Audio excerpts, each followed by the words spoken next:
أشهد أن لا إله إلا الله وحده لا شريك له وأشهد أن محمدا عبده ورسوله أما بعد فأعوذ بالله من الشيطان الرجيم بسم الله الرحمن الرحیم۔ سامعین کرام، دنیا کے فلاسفر عقل و تہذیب کے علم بردار، خدا اور خدا کے اولیاء کا ٹھٹھا اڑانے والے کہتے ہیں، اے خدا کی خدائی اور اس کے قدیر و قادر ہونے کے دعوے دارو، ہم کیوں کر مان لیں کہ تمہارا ذوالعجائب خدا سب طاقتوں کا مالک ہے؟ اس سوال کا تفصیلی جواب دینے سے قبل ایک نقطہ سمجھنا بے حد ضروری ہے کہ اگر انسان کے اپنے دل میں نور نہ ہو تو قرآن بھی اس کو روشنی عطا نہیں کر سکتا۔ بلا شبہ رسول اللہ صلی اللہ علیہ وآلہ وسلم سراج منیر یعنی آسمان روحانیت کے آفتاب ہیں، لیکن اگر آنکھ میں ابو جہل کی مانند نفرت کا سمندر ہو تو محمد مصطفیٰ صلی اللہ علیہ وسلم کا نور علی نور وجود بھی کسی کو نظر نہیں آ سکتا۔ اسی طرح سے اگر عقل پر مادیت کی گرد اٹی ہو تو ہمارے نصیب میں خدا تعالیٰ کی قدرتوں کے نظارے نہیں ہو سکتے۔ قدیر خدا کی طاقتوں کا اندازہ مقصود ہے تو آنکھوں پر سے دنیا پرستی کے دبیز پردے ہٹانا ہوں گے، پھر خدا کی قدرت خود ہماری آنکھوں تک پہنچ کر ہمارے لیے سکون، راحت اور اطمینان کا سامان کر دے گی۔ اسی بات کو حضرت مسیح موعود علیہ السلام نے اپنے اس شعر میں بیان فرمایا ہے کہ قدرت سے اپنی ذات کا دیتا ہے حق ثبوت، اس بے نشاں کی چہرہ نمائی یہی تو ہے۔ سامعین کرام، الہی قدرتیں ذات باری تعالیٰ کے وجود کا کیسے کیسے ثبوت دیتی ہیں، یہی میری آج کی تقریر کا عنوان ہے۔ سامعین کرام، پھر خدا تعالیٰ کی قدرتوں کا نظارہ عام اشیاء سے مختلف ہوا کرتا ہے۔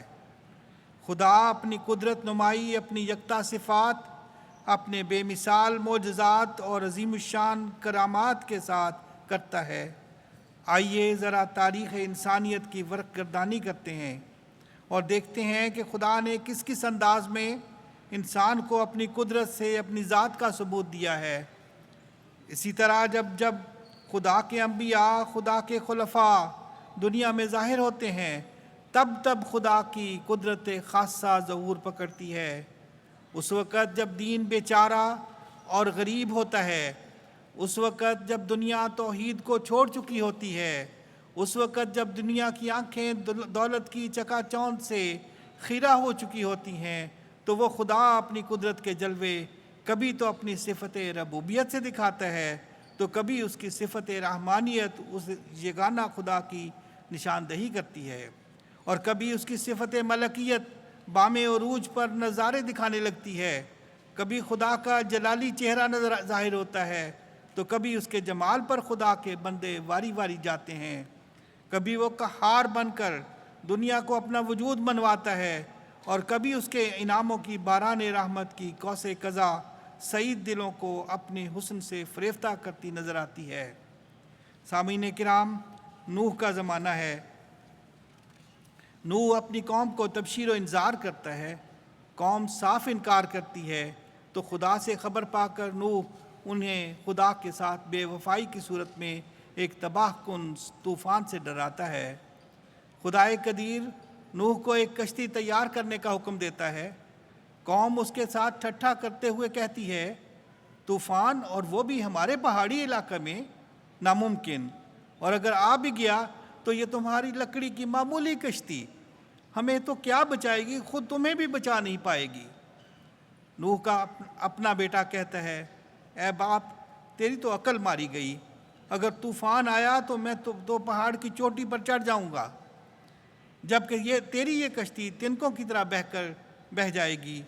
تیری کشتی تجھے مبارک، میں تو تیری کشتی کا سواری نہیں ہوں۔ لیکن کچھ غریب اور بے کس لوگ نوح پر ایمان لاتے اور کامل وفا کے ساتھ کشتی میں سوار ہو جاتے ہیں۔ خدا کی قدرت دیکھیے کہ جب زمین کے سوتے جوش سے ابل ابل پڑتے اور طوفانی بادل تھمنے کا نام نہیں لیتے، علاقے کی بلند ترین پہاڑوں کی چوٹیاں طوفان کے سامنے چاروں شانے چت ہو جاتی ہیں، تو خدا کی قدرت کا نظارہ دیکھیے۔ خدا کے وفادار بندوں کے لیے یہی لکڑی کی معمولی کشتی ذریعہ نجات بن جاتی ہے، لیکن ٹھٹھا کرنے والوں کو کوئی بچانے والا نہیں ملتا اور ان کا نام و نشان مٹا دیا جاتا ہے۔ پھر زمانے میں خدائی قدرت کا ایک دعوے دار نمرود ہو گزرا ہے۔ اس نے خدا کے ایک بہت ہی پیارے بندے ابراہیم کو بہت دکھ دیا اور آخرکار ایک آگ کا الاؤ تیار کیا، لیکن خدائے قدیر نے آگ کو حکم دیا، یا نار کونی بردم و سلاما علی ابراہیم، کہ اے آتش نمرود، تو ہمارے ابراہیم کے لیے نہ صرف ٹھنڈی ہو جا بلکہ سلامتی کا باعث بن جا۔ پھر تاریخ عالم کا ایک اور ورق الٹتے ہیں۔ اپنے زمانے میں فرعون موت و حیات بلکہ تمام خدائی صفات کا دعوے دار تھا۔ ہر ظلم اس کے لیے جائز اور اس کے ہونٹوں سے نکلنے والا ہر لفظ اس کے ملک کا قانون تھا، لیکن دیکھو خدا اپنی قدرت کا اظہار کیسے کرتا ہے۔ ایک شیرخوار بچہ ایک بیچارہ اور بے سہارا حالت میں پانی میں بہتا ہوا اس کے عظیم الشان محل میں پہنچتا ہے۔ دنیا کی نظر میں تو وہ فرعون سب طاقتوں کا مالک تھا، لیکن در حقیقت وہ تو خود اس قدر بیچارہ ہو جاتا ہے کہ باوجود سب طاقتوں اور سب دولتوں کے ایک شیرخوار بچے کو اس کی فطرت کے مطابق دودھ تک مہیا نہیں کر سکتا۔ لیکن وہ بچہ یعنی موسیٰ خدا کو بہت پیارا تھا، وہ تو الہی غیرت کی علامت تھا۔ اس بچے کے دودھ کا انتظام اور پرورش کے سامان خدا اسی فرعون سے کرواتا ہے، کیونکہ خدا کی قدرت اس بے سر و سامان اور کمزور بچے کی قدم قدم کی ساتھی ہو جاتی ہے اور لمحہ بلمحہ اس کے لیے اپنی چہرہ نمائی کرتی ہے۔ پھر قدرت ازدی ساحروں کے جادو کو پاش کر کے ساحروں کو توفیق ایمان بخشتی ہے۔ فرعون غصہ، تکبر اور غرور کے ساتھ موسیٰ کے کمزور، نہتے اور برہنہ پا ساتھیوں کے تعاقب میں اس کے جدید ساز و سامان کے ساتھ لیس ہو کر انہیں سزا دینے کی نیت سے بڑھتا ہے۔ لیکن خائب و خاسر فرعون آمنت برب موسیٰ و ہارون کے اقرار کے باوجود حقیقی نجات سے محروم رہ جاتا ہے۔ ایمان تو نصیب فرعون نہ تھا۔ اسی کے محل میں جوان ہونے والا بچہ اس فرعون کی غرقابی کا سامان بن جاتا ہے۔ خدائے قدیر کی یہ چہرہ نمائی نہیں تو اور کیا ہے۔ سامعین کرام، رسول اللہ صلی اللہ علیہ وسلم کے وقت پیدائش کے قریب طاقت کے نشہ میں چور ابرہہ خدائے قادر و قدیر کے گھر پر حملہ آور ہوتا ہے تو خدا حقیر، کمزور اور بے حقیقت پرندوں کے ساتھ اس کے اور اس کے لشکر کے ٹکڑے اڑا دیتا ہے۔ سامعین کرام، جب دنیا کی نظر میں خدا کی محبت کا دعویٰ کرنے والے غریب، بے کس اور بے سہارا ہوتے ہیں، جب خدا کے نبی سر سے پاؤں تک لہو لہان کر دیے جاتے ہیں، جب خدا کے پیاروں کو محبت لا الہ الا اللہ کے جرم میں تپتی ریتوں اور پتھریلی زمینوں پر گھسیٹا جاتا ہے، جب دہکتے کوئلوں پر انہیں کمر کے بل لٹا دیا جاتا ہے اور ان کے بدن کی چربی پگھل کر انگاروں کی پیاس بجھانے لگتی ہے، جب انہیں دو مخالف سمت میں دوڑنے والے اونٹوں کے درمیان باندھ کر چیر دیا جاتا ہے، اس وقت خدا اپنی قدرت نمائی کرتا ہے اور طاقت کے ان خداؤں کو منہ کے بل گرا دیتا ہے۔ دشمن کی کثرت تعداد، ان کا مال و دولت اور ان کا ساز و سامان ان کے کسی کام نہیں آتا اور آخر کار وہ لا تثریب علیکم کی تلوار سے کٹ کر گرنے لگتے ہیں۔ آئیے اب حیات محمد مصطفیٰ صلی اللہ علیہ وسلم یعنی تاریخ عالم کے اہم ترین باب میں الہی قدرت کے چند ناقابل تردید ثبوتوں پر قدر تفصیل سے نظر ڈالتے ہیں۔ یہودی تاجروں کے اکسانے پر کسریٰ شاہ ایران نے یمن کے گورنر کو رسول اللہ صلی اللہ علیہ وسلم کو قید کر کے پیش کرنے کا حکم دیا۔ گورنر یمن کے سپاہی رسول اللہ صلی اللہ علیہ وسلم کے پاس پہنچے اور کسریٰ کا حکم پہنچا کر ساتھ چلنے کو کہا۔ رسول کریم صلی اللہ علیہ وسلم نے فرمایا، ہمارے جواب کا انتظار کرو۔ تیسرے روز رسول کریم صلی اللہ علیہ وسلم نے خدا تعالیٰ سے خبر پا کر فرمایا، اپنے گورنر سے جا کر کہہ دو آج رات میرے خدا نے تمہارے خداوند کو مار دیا ہے۔ کہنے لگے خود پر اور اپنی قوم پر رحم کیجئے اور ہمارے ساتھ چلیے۔ آپ نے فرمایا جو جواب دیا ہے جا کر گورنر کو بتا دو۔ بادشاہ نے سنا تو کہا یا تو یہ شخص دیوانہ ہے یا واقعی خدا کا نبی ہے۔ چند روز انتظار کر دیکھتے ہیں اور جھوٹ کھل جائے گا، سچ اور جھوٹ کھل جائے گا۔ چند روز بعد ایک جہاز لنگر انداز ہوا۔ ایک سفیر یمن کے گورنر کے نام شاہی خط لایا۔ نئے بادشاہ کی مہر دیکھی تو گورنر کے درباریوں سے کہا عربی نبی کی بات ٹھیک معلوم ہوتی ہے، یہ شاہی خط کسریٰ کے بیٹے کی طرف سے تھا۔ لکھا تھا میرا باپ ظالم تھا، سفاک تھا، اسے ہم نے فلاں رات کو مار ڈالا۔ عربی نبی کی گرفتاری کا اس کا فیصلہ بھی ظالمانہ تھا، اس لیے اسے منسوخ سمجھو۔ سامعین کرام، یہ ہے شدید القوا خدا کی قدرت کا عظیم الشان نظارہ۔ سامعین کرام، حیات نبوی کا تو لمحہ لمحہ اپنے خالق کی قدرتوں کے نظاروں سے نور نور، لیکن ذات باری کی قدرت نمائی کے لیے تو صرف جنگ بدر کے حالات ہی کافی ہیں۔ صرف 313 نہتے مسلمان، کفار کا 1000 کا لشکر، جن کے پاس 700 اونٹ اور 300 گھوڑے تھے، نیزے تلواریں اور ہتھیار تو تھے ہی بے شمار، جبکہ مسلمان تعداد میں بہت کم۔ اسلحہ کیا تھا؟ چند لکڑی کی تلواریں، گنتی کی چند زرہیں، صرف 2 گھوڑے اور 70 اونٹ۔ ایک ایک اونٹ پر 2 3 آدمی بار بار سوار ہوتے۔ نہ سامان تھا، نہ کھانے پینے کے اسباب کی فراوانی۔ خود نبی کریم صلی اللہ علیہ وآلہ وسلم اس بے سر و سامانی کو دیکھ کر آپ دیدہ ہو گئے اور اللہ تعالیٰ کے حضور یوں دعا کی، اے باری تعالیٰ، یہ لوگ برہنہ پا ہیں، انہیں سواری دے۔ اے اللہ، یہ ننگے بدن ہیں، انہیں لباس عطا کر۔ اے اللہ، یہ خالی پیٹ ہیں، انہیں سیر کر۔ خدا کی قدرت نمائی دیکھیے، واپسی پر ہر ایک کے پاس 1 یا 2 سواریاں تھیں، یعنی کپڑے بھی پائے اور سیر بھی ہوئے۔ خالق حقیقی کی ایک اور قدرت نمائی دیکھیے۔ حضرت عمر رضی اللہ تعالیٰ عنہ فرماتے ہیں، اور اس بات کا ذکر کل کے خطبہ میں حضور نے بھی فرمایا کہ رسول اللہ صلی اللہ علیہ وسلم ہمیں ساتھ لے کر مشرکین کی قتل گاہیں دکھانے کی غرض سے میدان بدر پہنچے۔ ہاتھ سے اشارہ فرماتے اور نام بنام بتلاتے کہ انشاءاللہ یہاں صبح یہاں فلاں قتل ہوگا اور یہاں فلاں۔ حضرت عمر رضی اللہ تعالیٰ عنہ فرماتے ہیں ایک شخص بھی بال برابر بھی رسول کریم صلی اللہ علیہ وسلم کے نشان زدہ مقام سے ادھر ادھر نہ گرا۔ پھر جس کنویں میں مشرک سرداروں کی لاشیں پھینکی گئیں، اس کے کنارے کھڑے ہو کر رسول اللہ صلی اللہ علیہ وسلم نے فرمایا، ہم نے تو اپنے خدا کے وعدوں کو سچا پا لیا۔ یا عتبہ، یا شیبہ، یا ابا جہل، کیا تم نے بھی اپنے رب کے وعدوں کو سچا پایا؟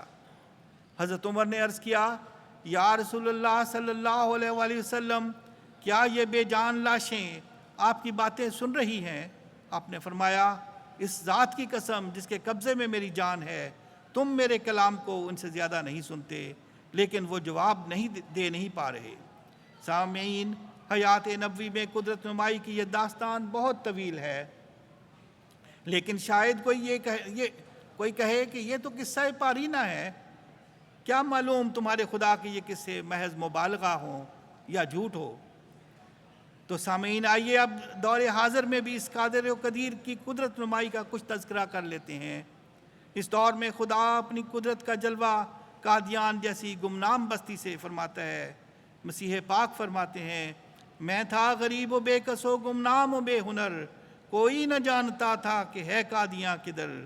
لوگوں کی اس طرف کو ذرا بھی نظر نہ تھی، میرے وجود کی بھی کسی کو خبر نہ تھی۔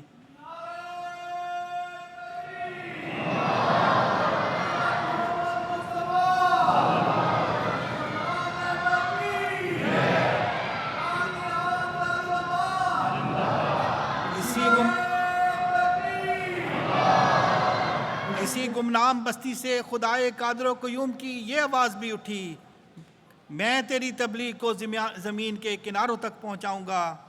آغاز میں یہ آواز ایک خدائی اذن سے بویا گیا چھوٹا سا بیج تھا، جو آج بڑھتے بڑھتے عالمگیر شجرہ طیبہ بن کر 213 ملکوں پر سایہ فگن ہو چکا ہے۔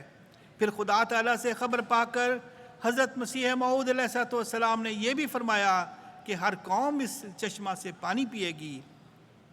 صرف 132 سال قبل جلسہ سالانہ کا تصور کیجیے، جس میں صرف 75 شاملین تھے، لیکن آج یہ روحانی معاہدہ ملکوں لاکھوں کی روحانی اور مادی خوراک کا سامان کر رہا ہے۔ کیا آج ہم سب شاملین جلسہ خدا تعالیٰ کی اس قدرت نمائی کے گواہ نہیں ہیں؟ آج دنیا کی کون سی قوم ہے جس نے اس چشمہ سے پانی نہیں پیا؟ رسول اللہ صلی اللہ علیہ وسلم کی مانند ان کے غلام مسیح الزمان کی زندگی کا بھی ہر لمحہ قدرت کے جلووں سے محروم ہے۔ آئیے ایسے کچھ لمحات کو یاد کر کے لطف اندوز ہوتے ہیں۔ 1899 کی بات ہے، حضرت مسیح موعود علیہ السلام لدھیانہ تشریف لے گئے۔ ایک مولوی نے بڑے جوش سے تقریر کی، جو بھی مرزا غلام محمد کو قتل کرے گا سیدھا جنت میں جائے گا۔ ایک دیہاتی حصول جنت کی غرض سے قادیان پہنچا، حضور کو خطاب فرماتے دیکھا تو موقع کے انتظار میں تقریر سننے لگ گیا۔ لفظ لفظ سے الہی قدرتوں کے اظہار سے دل کا زنگ دھلنے لگا۔ جو قتل کرنے نکلا تھا اس نے بڑھ کر مسیح پاک کا ہاتھ تھاما اور شرف بیعت پا گیا۔ کیا یہ خدا کی قدرت کا اظہار نہ تھا؟ ایک اور واقعہ پیش خدمت ہے۔ حضرت اقدس مسیح موعود علیہ السلام کے خلاف کرم دین کے طویل مقدمہ میں آریوں نے ہندو مجسٹریٹ چندو لال کو خوب بھڑکایا کہ یہ شخص ہمارا سخت دشمن اور ہمارے لیڈر لیکھ رام کا قاتل ہے۔ یک لخت اٹھ بیٹھے حضرت مسیح موعود علیہ السلام، اب قوم کی نظریں آپ پر ہیں، یہ آپ کے ہاتھ میں شکار ہے، اس شکار کو ہاتھ سے جانے دیا تو قوم کبھی معاف نہیں کرے گی۔ مجسٹریٹ نے کہا کہ ضمانت مسترد کر کے نعوذ باللہ حضور کو قید کروا دوں گا۔ شکار کا لفظ سنا تو حضرت مسیح موعود علیہ السلام لیٹے ہوئے تھے، یک لخت اٹھ کر بیٹھ گئے، آنکھیں چمک اٹھیں اور چہرہ سرخ ہو گیا۔ آپ نے فرمایا، میں اس کا شکار ہوں، میں شکار نہیں ہوں، میں شیر ہوں، اور شیر بھی خدا کا شیر۔ وہ بھلا کیسے خدا کے شیر پر ہاتھ ڈال سکتا ہے؟ ایسے کر کے تو دیکھے۔ اب اس قادر و توانا خدا کا سلوک سنیے۔ مجسٹریٹ جس نے سوچا تھا کہ خدا کے مسیح کو قید کروائے گا، وہ پیشی ملتوی ہوئی، گرداسپور سے تبادلہ ہوا اور نامعلوم وجہ سے تنزل بھی ہوا۔ یوں جو کہتا تھا کہ خدا کا مسیح اس کا شکار ہے، خود انی مہین من ارادہ احانتہ کی تلوار کا شکار ہو گیا۔ جو خدا کا ہے اسے للکارنا اچھا نہیں، ہاتھ شیروں پر نہ ڈال اے ربائے زارو نزار۔ سامعین، اس ضمن میں ایک اور دلچسپ واقعہ سنیے۔ بٹالہ کے عیسائیوں نے حضرت مسیح موعود علیہ السلام کو چیلنج کیا، اگر آپ واقعی خدا کی طرف سے ہیں تو ہم بند لفافہ میں ایک تحریر میز پر رکھ دیتے ہیں، آپ روحانی طاقت سے اس تحریر کا مضمون بتا دیں۔ ان کا خیال ہوگا کہ ایسا عجیب و غریب چیلنج قبول کرنے سے انکار کر دیا جائے گا اور ہمیں مخالف پروپیگنڈا کا موقع مل جائے گا۔ لیکن حضرت مسیح موعود علیہ السلام کا توکل دیکھیے۔ فرمایا، میں چیلنج کو قبول کرتا ہوں اور اس مقابلہ کے لیے تیار ہوں، دعا اور روحانی توجہ کے ذریعہ بند خط کا مضمون بتا دوں گا، مگر شرط یہ ہے کہ پھر آپ لوگوں کو مسلمان ہونا ہوگا۔ ان پر ایسا روب طاری ہوا کہ ان کی سٹی گم ہو گئی اور سامنے آنے کی جرت تک نہ ہوئی۔ تو کیا یہ خدا تعالیٰ کی قدرت کا اظہار نہیں ہے؟ سامعین کرام، خدا تعالیٰ کی قدرت نمائی کا ایک اور رنگ دیکھتے ہیں۔ ہندوستان میں طاعون زوروں پر ہے، شہروں کے شہر خالی ہو رہے ہیں، انگریز حکومت حفاظتی ٹیکے کا انتظام کرتی ہے، لیکن خدا سے خبر پا کر طاعون پھوٹنے سے بہت پہلے حضرت مسیح موعود علیہ السلام پیش گوئی فرماتے ہیں کہ اس ملک میں طاعون خدا کی قدرت اور میرے من جانب اللہ ہونے کے نشان کے طور پر پھیلے گی، لیکن انی و حافظ و کل من فی الدار کہ خدائی وعدہ کے موافق میری جماعت طاعون سے مقابلتاً محفوظ رہے گی۔ بس نہ صرف حضرت مسیح موعود علیہ السلام خود محفوظ رہے، بلکہ آپ کے سچے پیروکار بھی اس مہلک بیماری سے بغیر ٹیکہ لگوائے اللہ کی حفاظت میں رہے۔ لوگ استہزاء کرتے رہے، لیکن دار مسیح کا ایک چوہا بھی طاعون سے نہ مرا۔ سامعین کرام، کوئی یہ خیال کرے کہ حضرت مسیح موعود کی باتیں بھی تو 100 سال پرانی ہیں آج کا کوئی ثبوت ہے تو پیش کرو۔ سامعین، آئیے قریب دنوں کی بھی بات کر لیتے ہیں۔ سامعین، آج خلافت احمدیہ خود خدا تعالیٰ کی قدرت نمائی کا سب سے بڑا ثبوت ہے۔ مصرع جو ابھی میں نے پڑھا، قدرت سے اپنی ذات کا دیتا ہے حق ثبوت، اس میں حضرت مسیح موعود علیہ السلام کے محاورہ کی روشنی میں لفظ قدرت کو خلافت کا متبادل قرار دیا جائے تو اس کے ایک معنی خلافت بھی ہو سکتے ہیں، یعنی خلافت خدا تعالیٰ کی ایک قدرت ہے جس سے خدا تعالیٰ کا وجود ثابت ہوتا ہے اور خدا کی چہرہ نمائی ہوتی ہے۔ خلافت کی 115 سال کی تاریخ بتاتی ہے کہ کوئی سورج طلوع نہیں ہوتا جب تک خلافت کے ذریعہ غیر معمولی الہی قدرتیں جلوہ گر نہ ہوں۔ حضرت مسلم موعود رضی اللہ تعالی عنہ جمعہ 8 ستمبر 1950 میں فرماتے ہیں، حضرت مسیح موعود نے فرمایا کہ میں تو جاتا ہوں لیکن خدا تمہارے لیے قدرت ثانیہ بھیج دے گا، مگر ہمارے خدا کے پاس قدرت ثانیہ ہی نہیں، اس کے پاس قدرت ثالثہ بھی ہے، اور اس کے پاس قدرت ثالثہ ہی نہیں، اس کے پاس قدرت رابعہ بھی ہے۔ پھر فرمایا قدرت اولیٰ کے بعد قدرت ثانیہ ظاہر ہوئی، قدرت ثانیہ کے بعد قدرت ثالثہ آئے گی، اور قدرت ثالثہ کے بعد قدرت رابعہ آئے گی، اور قدرت رابعہ کے بعد قدرت خامسہ آئے گی، اور قدرت خامسہ کے بعد قدرت سادسہ آئے گی، اور خدا تعالیٰ کا ہاتھ لوگوں کو معجزہ دکھاتا چلا جائے گا، اور دنیا کی کوئی بڑی سے بڑی طاقت اور زبردست سے زبردست بادشاہ بھی اس سکیم اور مقصد کے راستہ میں کھڑا نہیں ہو سکتا۔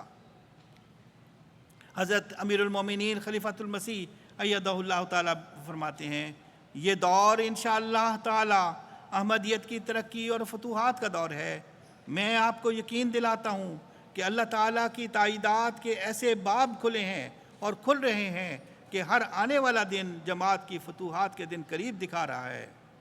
میں یہ بات علی وجہ البصیرت کہتا ہوں کہ اللہ تعالیٰ اس دور کو اپنے بے انتہا تائید و نصرت سے نوازتا ہوا ترقی کی شاہراہوں پر بڑھاتا چلا جائے گا، اور کوئی نہیں جو اس دور میں احمدیت کی ترقی کو روک سکے، اور نہ ہی آئندہ کبھی یہ ترقی رکنے والی ہے۔